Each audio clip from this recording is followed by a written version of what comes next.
আসসালামু আলাইকুম, ফারজানা ইয়াসমিন আমন্ত্রণ জানাচ্ছি এনটিভির মধ্যাহ্নের খবরে।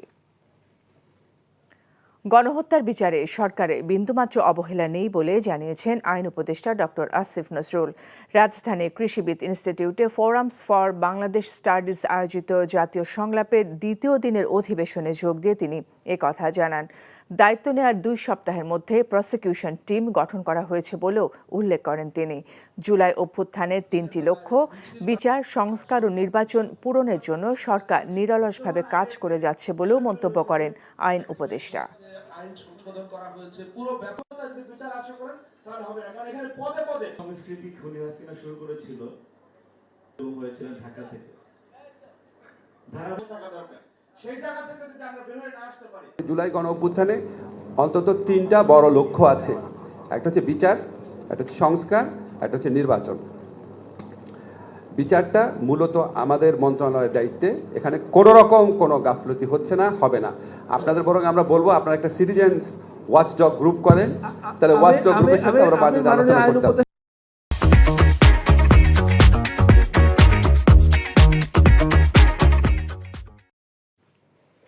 ক্ষমতা বদলের সাথে অনেক বিশ্ববিদ্যালয়ের ট্রাস্টি বোর্ড দখলের ঘটনায় ব্যবস্থা নেওয়া হবে বলে জানিয়েছেন বিশ্ববিদ্যালয় মঞ্জুরি কমিশনের চেয়ারম্যান অধ্যাপক ডক্টর এস.এম.এ ফায়েজ। তিনি বলেছেন, স্বাধীনভাবে কাজের পরিধি বাড়াতে নাম পরিবর্তন হচ্ছে কমিশনের।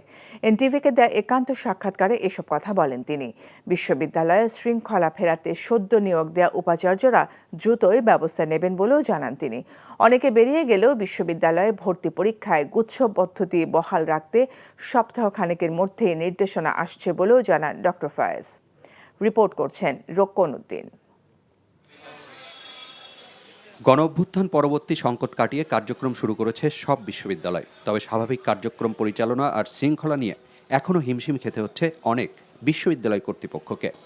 এনটিভিকে দেয়া একান্ত সাক্ষাৎকারে বিষয়টি স্বীকার করে বিশ্ববিদ্যালয় মঞ্জুরি কমিশনের চেয়ারম্যান বিশ্বাস রাখতে চান শিক্ষার্থীদের ওপর।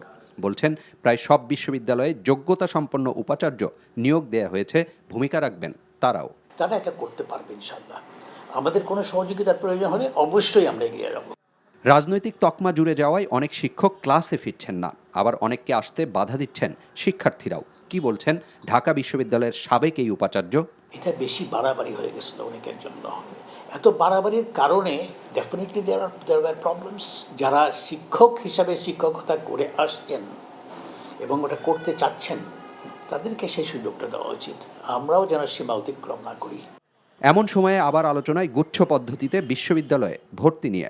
শিক্ষার্থীদের সুবিধার্থে 2023-24 শিক্ষাবর্ষে 24টি বিশ্ববিদ্যালয় এ পদ্ধতিতে ভর্তি কার্যক্রম পরিচালনা করে।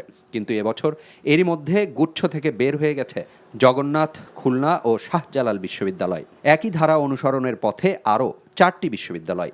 এ নিয়ে ক্ষোভ জানিয়েছেন শিক্ষার্থীদের অনেকেই। মিনিস্ট্রি থেকে চিঠি পাঠানো হয়েছে, যারা গুচ্ছের মধ্যে ছিল তারা যেন গুচ্ছ দিয়ে ফিরে আসতে পারে। আবার 7-10 days টাইম আশা করি আমি জানতে পারবো। তারপরেও যদি আমরা দেখি যে না, আমাদের নিজেদের থেকে একটু এগিয়ে আসা দরকার, আমরা এগিয়ে আসবো। কাজের পরিধি বাড়াতে দ্রুতই নাম পাল্টাচ্ছে বিশ্ববিদ্যালয় মঞ্জুরি কমিশন। এমনটা জানিয়ে ক্ষমতার পালাবদলের সাথে সাথে অনেক বিশ্ববিদ্যালয়ের ট্রাস্টি বোর্ড দখলের মতো ঘটনা মানা হবে না বলেও জানান ডক্টর ফায়েজ। যদি কোনো দুর্নীতির বিষয় না থাকে, আমরা চাইব যে প্রকৃত ভাবে যারা কন্ট্রিবিউট করেছিল দে টেক দ্য রেসপন্সিবিলিটি, এবং এখানে কোনো যদি ব্যত্যয় ঘটে থাকে সেখানে আমরা খুব বেশি সিরিয়াসলি ডিল করব। আর আমাদের যদি ওই যে বললাম হায়ার এডুকেশন কমিশন বা উচ্চশিক্ষা কমিশন বা বিশ্ববিদ্যালয় কমিশন হয়ে যায়, সেখানে আমরা হয়তো এই জায়গাগুলোতে আরও বলিষ্ঠ পদক্ষেপ রাখতে পারবো। বর্তমানে 115টি বেসরকারি বিশ্ববিদ্যালয়ের অনুমোদন রয়েছে। এর মধ্যে শিক্ষা কার্যক্রম পরিচালিত হচ্ছে 106টি বিশ্ববিদ্যালয়ে। কিন্তু এবারও 8টি বেসরকারি বিশ্ববিদ্যালয়ে ভর্তি হতে শিক্ষার্থীদের নিষেধ করেছে ইউজিসি। বছর বছর কেন এমন? বিশ্ববিদ্যালয় মঞ্জুরি কমিশনের জায়গাটা তারা সেখানে স্ট্রংলি সেটাকে আপহোল্ড করছে, সেখান থেকে তারা ফিরে আসেনি। এতে বিশ্ববিদ্যালয়গুলো বোঝার কথা। রোকন উদ্দিন, এনটিভি নিউজ, ঢাকা।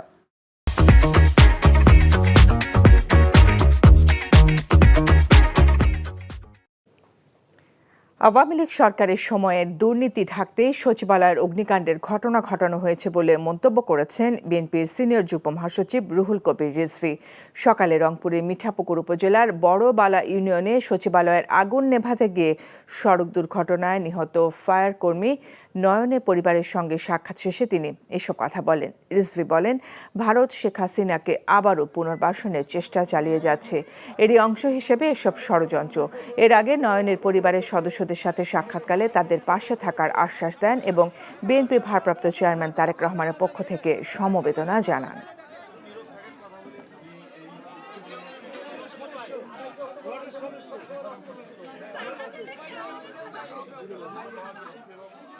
যারা জনগণের এই টাকা পাচার করেছে, এটাতে একটা ঘটনা উঠেছে, আরো কত ঘটনা আছে। সেই ঘটনাগুলো চাপা দেওয়ার জন্যই 9 তলা ভবনের কয়েকটি মিনিস্ট্রি গুরুত্বপূর্ণ ফাইল পুড়িয়ে দেওয়া হয়েছে। এর মধ্যে যে কত করাপশন, কত দুর্নীতি, কত হাজার হাজার কোটি টাকার পাচারের যে কাহিনী ছিল, সেটা যাতে আপনার আলোর মুখ দেখতে না পারে, সেই কারণেই এই চক্রান্ত, এই ষড়যন্ত্র। বাংলাদেশে যদি মসজিদে পুলিশের পাহারা না লাগে, তবে কোনো মন্দিরেও যেন পুলিশের পাহারা না দেওয়া লাগে, সেরকম সমাজ ব্যবস্থা গড়ে তোলার উপর গুরুত্ব আরোপ করেছেন জামায়াতের আমির ডক্টর শফিকুর রহমান।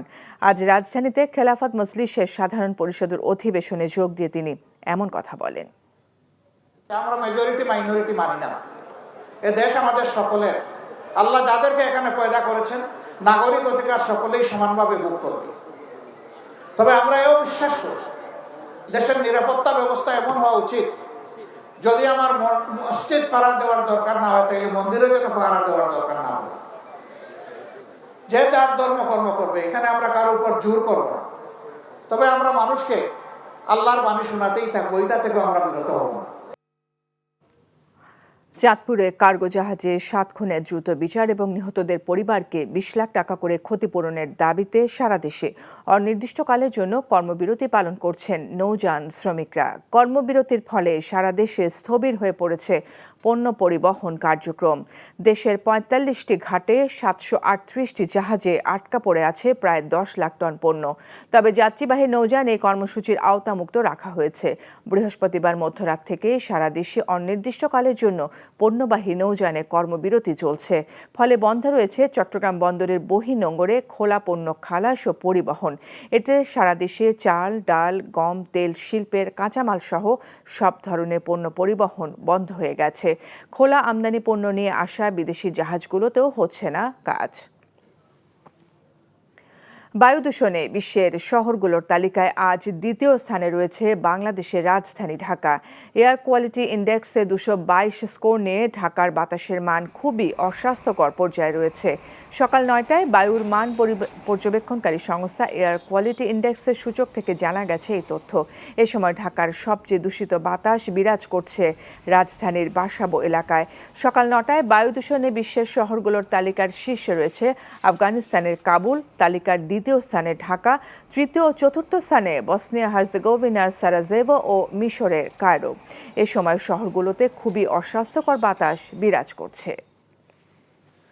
সাভার গলফ ক্লাবে শুরু হয়েছে নবম ওয়ালটন কাপ গলফ টুর্নামেন্ট। সকালে বেলুন উড়িয়ে টুর্নামেন্টের উদ্বোধন করেন নবম পদাতিক ডিভিশনের GOC major general Mohammad Moin Khan. এ সময় উপস্থিত ছিলেন ওয়ালটন হাইটেক ইন্ডাস্ট্রিজ পিএলসির জ্যেষ্ঠ নির্বাহী পরিচালক FM ইকবাল বিন আনোয়ার ডন, 81 পদাতিক commander brigadier general Mohammad Saifullah, 71 পদাতিক commander brigadier general Shafqatul Islam, station commander brigadier general Shahidul Alam. টুর্নামেন্টে অংশ নেন 4 শতাধিক দেশি বিদেশি গলফার। এই ছিল মধ্যাহ্নের খবরে। এই খবরের ভিডিও সহ আপডেট জানতে ভিজিট করুন NTV অনলাইন www.ntvbd.com। এছাড়াও NTVর জনপ্রিয় সব অনুষ্ঠান ও খবরের আপডেট জানতে ভিজিট করুন আমাদের ইউটিউব ও ভেরিফাইড ফেসবুক পেজ। 2টায় দুপুরের খবর দেখার আমন্ত্রণ রইল। ধন্যবাদ সবাইকে।